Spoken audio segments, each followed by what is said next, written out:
আমার রসুলকে দেখে ঘুমাচ্ছে, তখন আমার রসুলের সামনে গিয়ে বিয়াদফি করে নাই, ঘুম থেকে জাগাই নাই।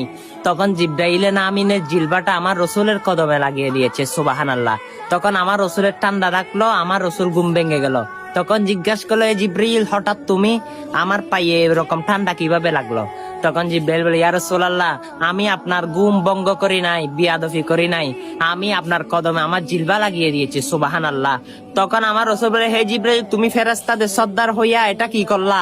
তখন জিব্রাইল আমিন বলে, ইয়া রাসূলুল্লাহ, ইয়া রাসূলুল্লাহ, আমি ফেরেশতার সর্দার হতে পারি, কিন্তু আপনার কদমের সামনে কিছু না।